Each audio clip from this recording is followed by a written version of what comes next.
Welcome to Menopause Weekly. It's time to kick off your shoes, grab a drink and listen to this week's stats, chats and facts.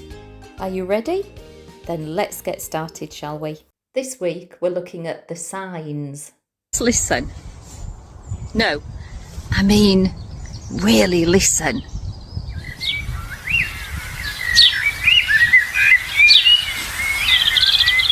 Can you hear it? That's the sound of harmony, peace, tranquility. And then there's me. When I say me, what do I actually mean by me? Well, I feel in retrospect that I wasted 18 years of my life feeling just run down, tired, exhausted, depressed. Not all of the time, but it hits you like a ton of bricks, does the menopause, and you don't really understand what's happening. So I'm dedicating this episode to all of the signs and symptoms of the menopause. I think probably the sad thing for me is when I started to read Davina McCall's book, I realised that I was in there, I was part of this story, and it kind of opened the floodgates for me, and it took me back over those 18 years, and it just made me realise that all of those signs and symptoms were always there. I missed them, and the NHS missed them as well. I was misdiagnosed on so many occasions. My family missed them, my friends missed them, my own mum didn't recognise that I was going through the menopause. I just feel kind of let down by the system, really, and I want to do this because I want to change things. If you're watching these videos, then please don't let it end here. Please share this information with your friends. That's all I want. I'm not after fame and fortune. I want this to stop. I want people to talk about it more. I want people to share and be more aware. I want the next generation to not have to go through what I've been through and thousands, millions of other people have had to endure over the years. So please do share this information and talk and listen to people, support people, ask the relevant questions. So you might be asking the question, what does Davina McCall know about the menopause? Well, what does any of us know about the menopause apart from the fact that we live through it? So we are the gatekeepers for the future generations. We need to share relevant, current information, statistics. We need to help and support each other. That's all that we can do. I don't want people to suffer, and I'm sure if you're listening to this, you don't want to suffer, and I'm sure you don't want other people to suffer either. So it is important that we share information, but more importantly, that we share accurate information. And the thing that I love about Davina's book is that there is also a doctor that works alongside Davina McCall, and that just gives it such credibility for me. So thank you, Davina McCall and Dr. Naomi Potter. So yeah, let's have a look at those signs and symptoms, shall we? Let's crack on. It's 100% going to happen to 51% of the people in this country. Fatigue, mood swings, anger issues, depression and brain fog. Sore joints, aching legs, skin issues, itching, dry eyes, hair loss and burning mouth.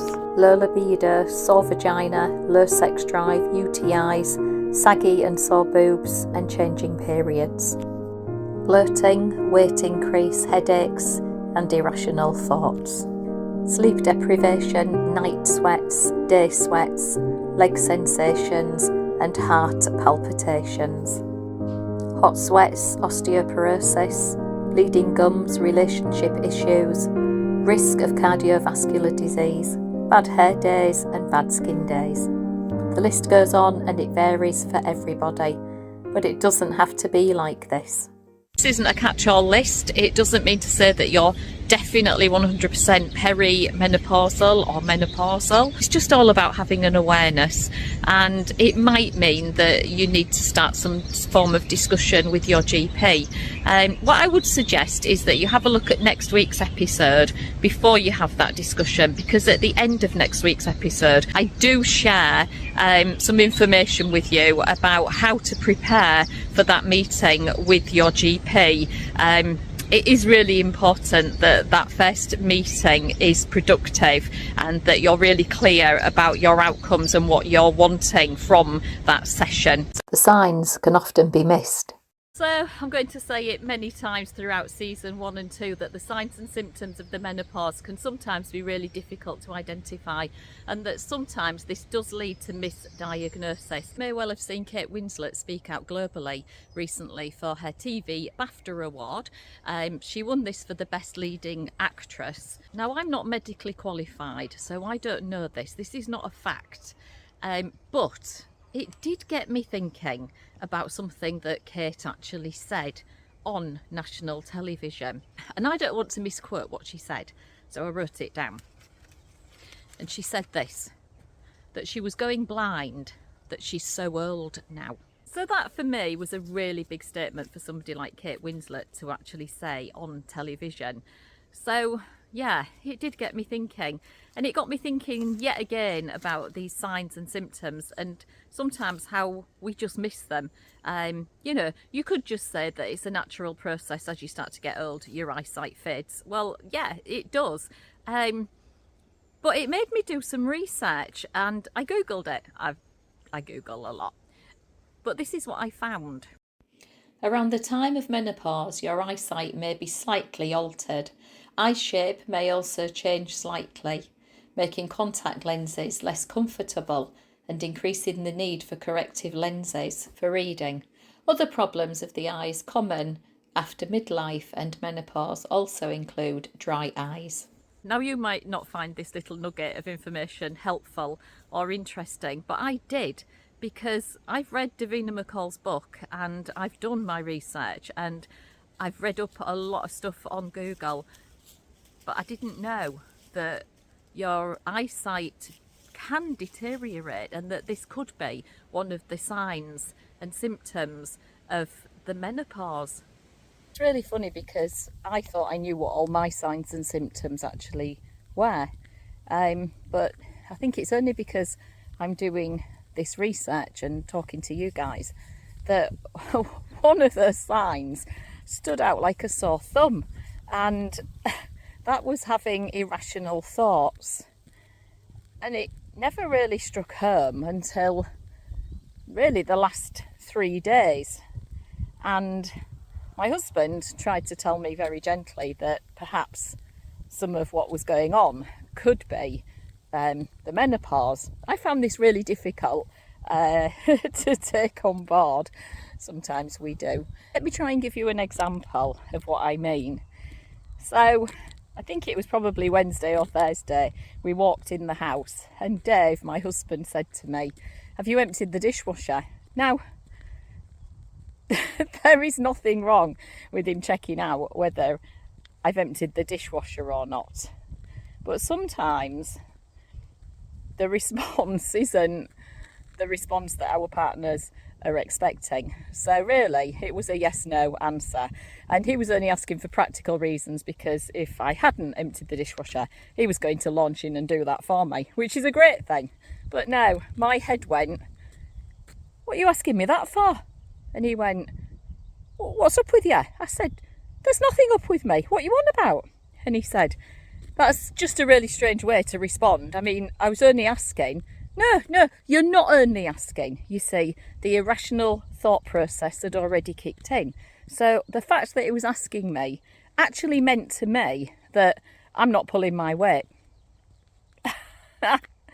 So I'm now thinking, oh, so he expects me to empty the dishwasher. How come this is my thing now? I'm the official dishwasher, you get rid of all the pots person now, am I? And it just kicked off from nowhere. And because he'd kind of said, "Whoa, let's both pause and think about this. I didn't really want to have to pause and think about it, but the best thing to do is to pause and to think about it, which is what we both did. Things that he's saying or asking, which is perfectly normal and rational, but I'm really snapping back and thinking, you know, the reason why he's asking me this is because he doesn't think I pull my weight. I do X, Y and Z. I can't do any more. You know, I'm exhausted and I'm tired and I still push myself. Yeah, so I just thought I'd throw that one in because, I mean, it's such an odd one, isn't it? Irrational thoughts. You can read it on paper, but until you start to analyse it and you start to think, do you know what? I think this has been me for the last 3 days. You know, I'm just assuming all sorts of things that just, they're not there. So yeah, I mention it just because it just might help in your relationship. I don't know. I just want to raise awareness and that's all I'm trying to do. Who knows? It's there. Just, I don't know, pop it in your memory bank and when you need it, you might just be able to pause, step back, think, take a deep breath. Is this what's happening to me? And sometimes it's not. I mean, sometimes we're not irrational. Sometimes what's going on is real. So, yeah, these signs, keep telling you, they're really difficult to kind of identify, analyse and, I don't know, reach a prognosis, I guess. It's one of those awkward ones, isn't it? But you'll know. Might be one of these people that actually look at this channel and say, nah, that's not really for me. I'm sailing through the menopause, or I'm not quite there yet. But what I would ask you to do, if you're one of those people, is just to think a little bit wider. Yeah, I keep saying it, and it's true. The menopause affects everyone. It affects husbands, partners, family, friends, everyone. It really does. You, as a family member, a friend, a husband, a partner, a brother, a sister, an auntie, an uncle, whatever situation you're in, and this is why I say everybody, you might be able to recognise the signs and symptoms of the menopause before the person that's actually going through it does. In that case, you're in a really good, strong position to actually help them and support them. Yeah, it's so important that people that are going through the menopause don't do this alone. They do need our support. So it is important, I believe, that we all understand and recognise the signs and symptoms and that we start sharing them and we start looking out for them and we start to support one another. There are also people in this category that say, I'm sailing through it, or I sailed through it, and yeah, I didn't have any of the signs and symptoms. Well, that's absolutely amazing and that's brilliant. And if that's you, then please get on to Menopause Weekly Live and tell us that there is hope, that, you know, when we reach this point in our lives, that we don't necessarily have to suffer any of the signs and symptoms. But what I would ask you to do is do your research. Make sure it's current and up to date, but do your research on your bone density. In season 2, I will be looking at how estrogen and the lack of it starts to affect our health in a little bit more detail. So please do subscribe, please share, please follow. Yeah, please do your bit to help other people who might be going through the menopause. Here's some of my early warning signs. How could I have missed these? So let's have a look at the signs first, shall we? I think the first sign, and this is incredible, and I never really pieced any of this together until now really, but the first sign was when I was about 8 years old, and my mum noticed that I was having white chalky marks on my pants. She took me to the doctor, and the doctor said it was nothing to worry about, but I was most likely to start my menstrual cycle quite young. I did, he was right. I started my periods at the age of 9 years old. The second sign was when I had problems conceiving.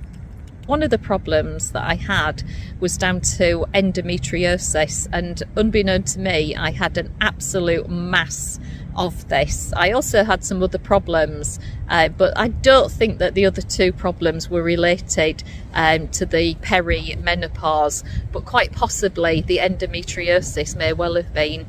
I had a 4-hour operation, and they actually managed to remove all of the endometriosis within 3 months of removing this. I managed to conceive with my first child, and unfortunately in between having my first child and my second child, I had 3 miscarriages. While pregnancy during the perimenopause is possible, it does come with some increased risks, such as a higher chance of experiencing miscarriage, ectopic pregnancies, gestational diabetes and hypertension, along with a high rate of C-sections. And unfortunately, I did experience a suspected ectopic pregnancy. I had 3 miscarriages and 2 C-sections. And then in 2004, aged 42, I had my last child. The consultant actually was shocked.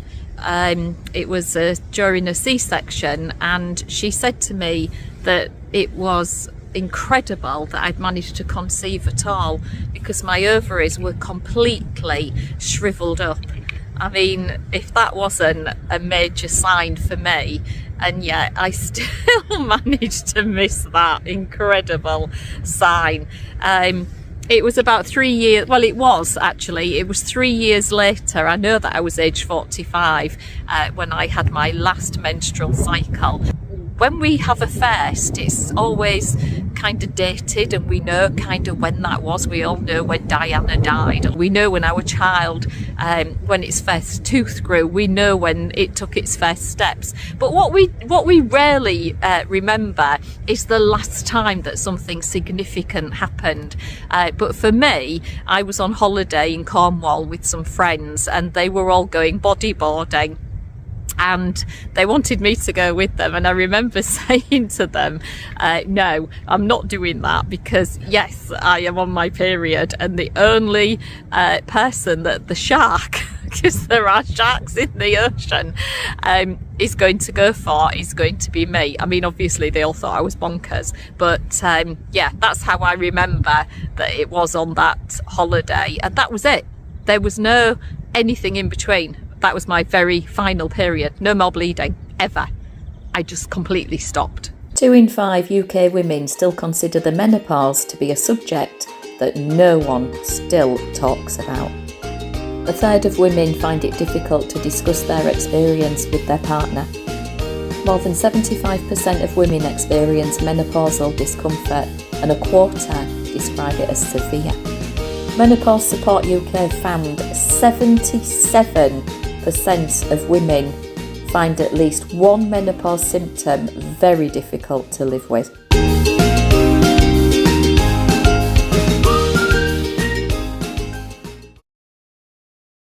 Next week I'm going to give an honest review of how I missed the signs and symptoms of the menopause, and how many times I was misdiagnosed. Please remember, I'm not medically qualified to give advice.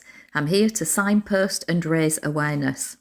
All information provided in this series will be relevant and up to date when posted. If you have any concerns about your physical or mental well-being, please contact a medically qualified practitioner.